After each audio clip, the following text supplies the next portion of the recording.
को पूरी तरह से दिवालिया कर दिया गया है। उनके बैंक में आज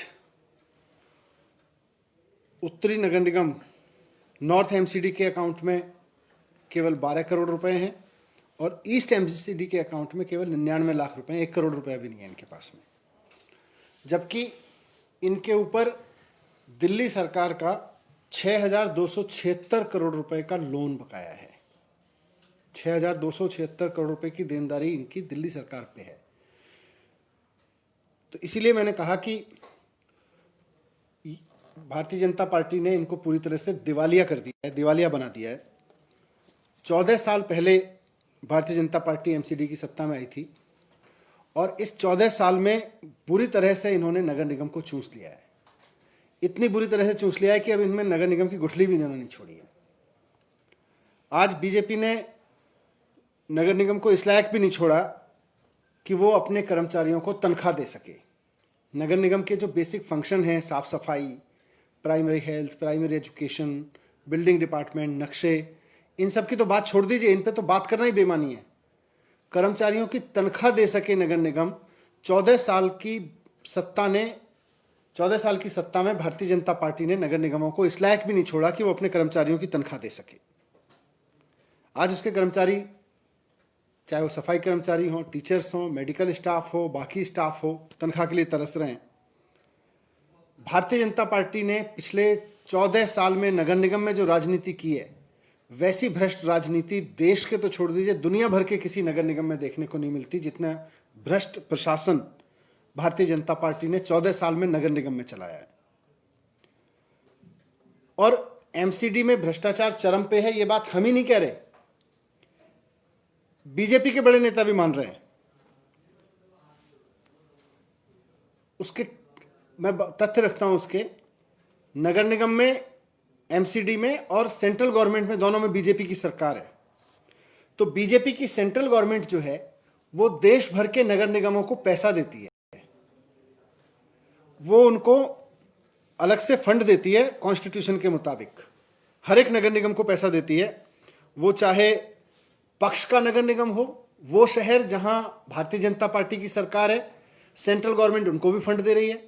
वो शहर जहां कांग्रेस की, सपा की, बसपा की, लेफ्ट की, टीएमसी की, किसी और की सरकार है नगर निगम में, वहां के लिए भी भारतीय जनता पार्टी की केंद्र सरकार पैसा दे रही है। लेकिन केवल और केवल दिल्ली नगर निगम को, जहां भारतीय जनता पार्टी की सरकार है, बीजेपी की सेंट्रल गवर्नमेंट पैसे नहीं दे रही। हमने कैलकुलेट किया, 11,500 करोड़ रुपए देने हैं इनको, सेंट्रल गवर्नमेंट को, नगर निगमों को। लेकिन केंद्र सरकार कह रही है कि जी कानून में लिखा हो, संविधान में लिखा हो, हम इसको नहीं मानते, हम इनको पैसे नहीं दे सकते, क्योंकि हमको यह पता है कि बीजेपी के लोग जो नगर निगम में बैठे हुए हैं सारा पैसा खा जाएंगे। हमने केंद्र से बात की, सीएम साहब ने कई चिट्ठियां लिखी सेंट्रल गवर्नमेंट को कि साहब नगर निगम को आप सीधे पैसा दे दो। हमने याद दिलाया कि मनोज तिवारी जी जब चुनाव लड़े थे, पिछला जब भारतीय जनता पार्टी चुनाव लड़ी थी नगर निगम का 2017 का, उस वक्त मनोज तिवारी जी ने कहा था कि हमारी बीजेपी की सरकार बनवा दो, हम सीधे सेंट्रल गवर्नमेंट से पैसा लाया करेंगे।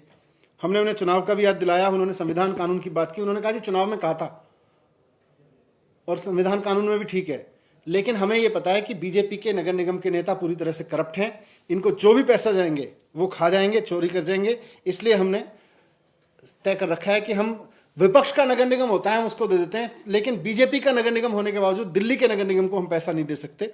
ये केंद्र सरकार का कहना है। पिछले एमसीडी के चुनाव में केंद्र सरकार ने खुद, भारतीय जनता पार्टी ने खुद माना था कि हमारे सारे पार्षद चोरी करने में लग गए हैं, इसलिए सारे बदल दिए थे, एक को भी दोबारा नहीं रिपीट किया। इस बार फिर वो कह रहे हैं कि हम इस बार भी सारे बदलेंगे क्योंकि हमने देखा है सारे चोरी करने लगे।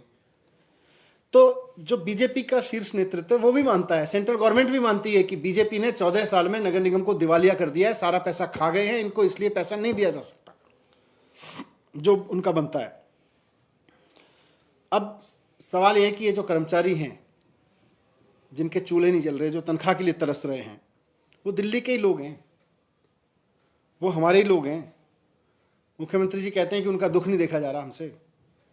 इन्होंने फिर सीएम साहब से बात हो रही थी, उन्होंने कहा इन्होंने काम तो किया है भाई, जो काम उन्होंने किया है अब उनकी क्या गलती है, उन्होंने तो काम कर दिया, तनख्वाह नहीं दे पा रहे, ये बीजेपी की गलती है। तो सीएम ने आदेश दिया कि कहीं से कुछ निकालें। आज दिल्ली सरकार के पास भी फंड्स नहीं है। दिल्ली सरकार भी अपनी जो रेवेन्यू कलेक्शन था हमारा, उसके 50% पे चल रही है। ऑलमोस्ट आधे पैसे आ रहे हैं टैक्स के। बहुत सारी योजनाएं हमने दिल्ली में रोक रखी हैं कोविड की वजह से, लॉकडाउन की वजह से, जो मार्केट का बुरा हाल हुआ।